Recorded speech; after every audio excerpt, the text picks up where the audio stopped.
Willie D Live. What's up, family? In a recent episode of Uncertain, DL Hughley and his co-host, Jasmine Sanders, discussed the Kevin Hart roast in detail. And she went in, fam. Oh, yeah, she went all the way in. All of the guests made some incredible points. I want you to check this out, and I'll stop it periodically to add my input. which was an off analogy to me, but I think that I think he wanted the powers that be wanted this. This is because infamy is better than fame. All of this works for somebody, and so to me, I can understand why. First off, I would never apologize for a joke I told, let alone one I didn't. So I'm not mad at him for that. What I do think puts this in a different light is you've established that you will apologize. There's a precedent for you apologizing. That's my point. There is a precedent for Kevin Hart apologizing when he offended the gay community. He apologized quickly. At first, he was trying to hold it, and then he couldn't help it because they started shutting those doors. They stayed with it. The outrage just became just too much. The noise became too loud. And I find it very interesting that oftentimes Black people, specifically Black celebrities who offend the Black community collectively, they like to hold their nuts on apologizing to the Black community. But when they offend communities outside of the Black community, they are quick. I'm talking about Usain Bolt quick to apologize. I got a problem with that. Because if you're going to keep it real, keep it real. If you're hard, you're going to stand on it, stand on it. Just be consistent. But if you're going to apologize to anybody, that's what I don't understand. If you are going to apologize, if you do offend any group and you feel a need to apologize, whether it's out of pressure or it's from the heart, it should be your own people first. That's who you should elevate.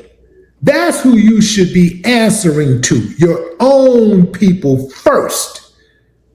That's the part I don't get. This whole thing about freedom of speech, right? It's supposed to be a blanket.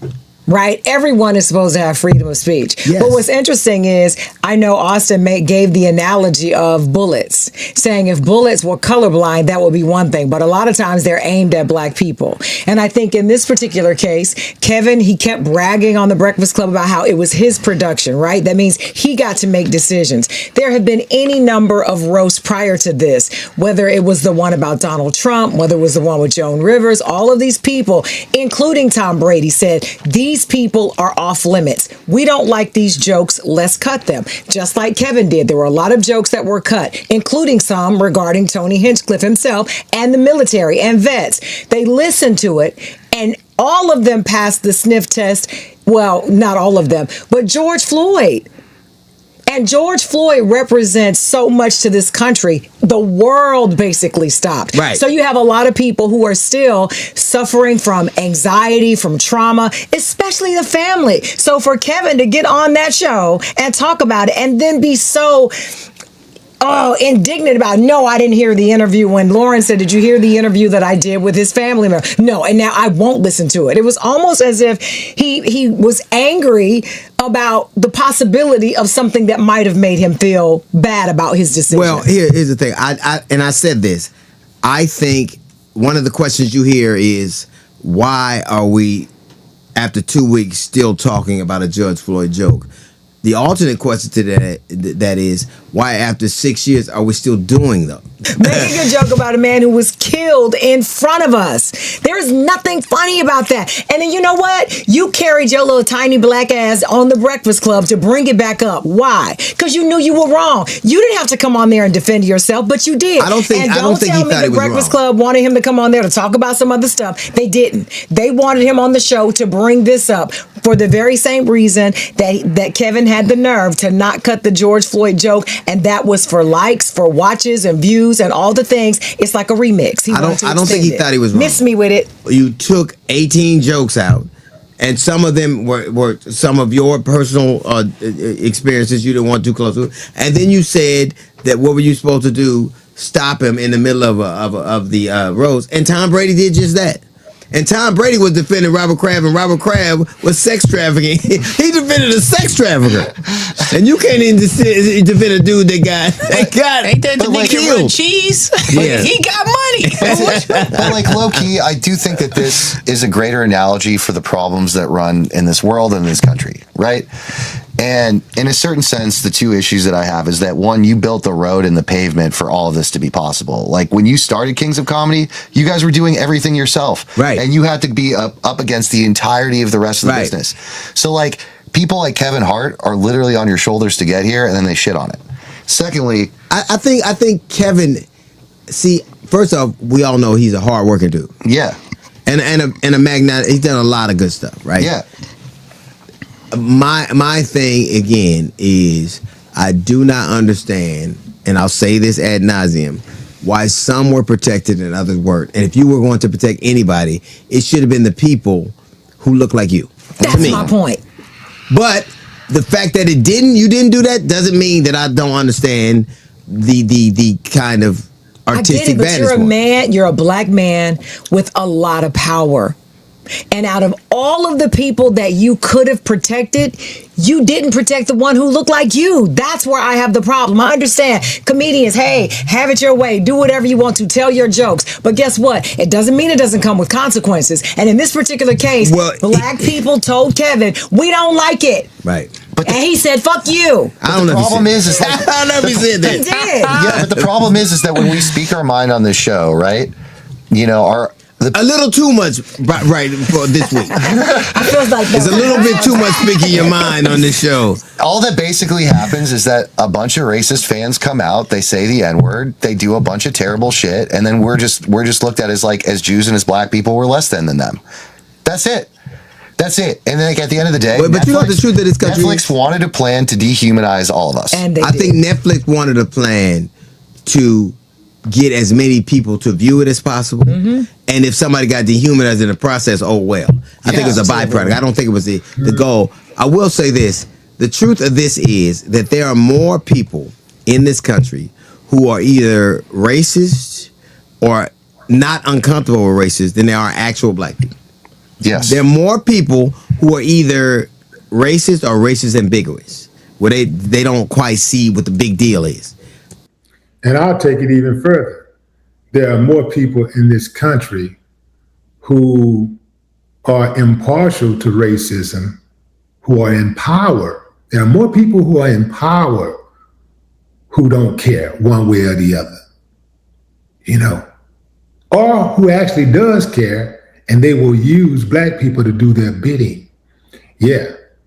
I do agree also with what DL said about Kevin being a hard worker, and he's done some good things. Like, that's true. And that's why, you know, you don't want to ever really tear down a black man. You know, as a black man, I'm rooting for all black men, but I'm rooting for black people first and foremost, right?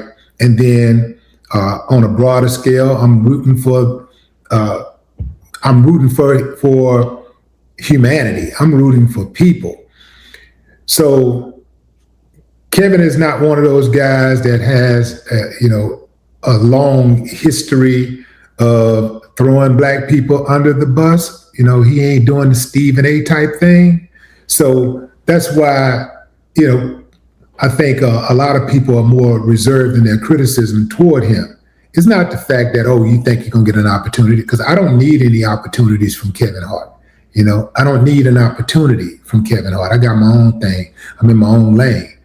But, you try to not throw the baby out with the bathwater. But when these type of things happen, you do have to have an honest and open discussion about it. Can't let these type of things slide. And I think that is a pretty large segment of this population. And there are going to be people who hear this controversy and go see it just because they want to see something bad happen to somebody black. Yeah. And that's a pretty large segment of this country. And it just strengthens the racist. The only people who get negatively affected by our fight, right, is literally the personal trainers of the people we're going after. Yeah. And they're the one, like one of them literally went on their podcast and was like, I fired my personal trainer after DL's it's like, you know, well, and at the end of the day, if you're personal training the people we've been talking shit on, you're really fucking terrible at your job. Right. You know? I think, but again, we talked about this last week. If the goal was numbers, he got them. If the goal was conversation, he got it. If the goal was resonance, he got it. Everything that are the markers for success. People viewing, people still talking about it, it being noteworthy, it's clickable. You know, you still doing interviews. They scored 100. Well, congratulations, Judas. Well, and I don't think so anymore. I don't think we have to give him 100 because at the end of the day, I feel like we have the. How many people watch that show? A lot. Fuck 'em. 15 million? Fuck 'em. 13. Yeah, okay. 13.5. Fuck 'em. You don't. Okay, let me tell you something. A lot. There ain't states. Most states in this country don't have 10 million people. Most states in this country don't have that. This dude got a whole region to watch him, and a lot of it is because of when they saw this blend of people, they knew what would happen. Yeah. Netflix knew what would happen, and he knew what would happen. He knew what happened. But that's what I mean. At what cost? So in order to get the success, the cost of about 1 million subscriptions. Yeah, and then there's that. It. Yeah, so you know that's who the they cost lose? of trading out your people. Who they lose? Us, bro. No. Yeah. Six of us in the room. Fuck them. I know. I get it, Al, but they're not gonna lose us. Well, I ain't canceling my Netflix subscription. Ain't nobody say all that shit. I just said he fucked up. I didn't say that. Hey man, I heard Bird Box 2 coming out. We marching on the L. Hold on. What are they? That's enough of that. We're writing a Netflix special. Why would you? I'm not saying I can't reinstate it. Netflix ain't never done nothing to me. Wait a minute. If you don't take that yarmulke off your head and stop talking shit, you gonna fuck it up for all of us. Low key, like the most human best solution here is instead of just feeding these racists and letting them grow stronger like Voldemort in a little lair, getting all their racist juices, you know, that we should just make our own thing. Yeah. We can't call it we'll call it hibachi. We'll call it a hot pocket. But I always thought that those kind of things should be populated with people that know you, that like you, have an affinity for you, and it isn't about, like, obviously you want hard-hitting jokes, but you want it to be people that kind of know each other, not necessarily hired guns coming together to see who does what. Yeah. I don't think, a roast, we could I don't know. But I do think that there's something to be said. I used to love, even when I was young, I didn't know what that was, but I knew that I laughed. I knew that those people liked each other. Even though sometimes it made me wince, it never made me cringe. Yeah. I'm going to stop it right there, fam. I absolutely love, the way that DL put words together, the way that he, the analogies that he uses. He is pretty much the king of analogies. But moving on. Yeah, this is I think is going to be a learning, what do they call it? A teachable moment, right? He's absolutely right. When I was growing up, I would watch roast, and the roast that I watched, it's always was like friends. It was like friends and comrades who were part of the roast. These are people who know you. These are people who respect you. And I guess Kevin had people on that stage, not guess, but there were people on that stage that know him. He had long-time relationships with who was roasting him. So he did have that. But the Hinchcliffe part and the Sean Gillis part seemed forced. Those two dudes seemed out of pocket. Now, and here's the cold part right here, fam.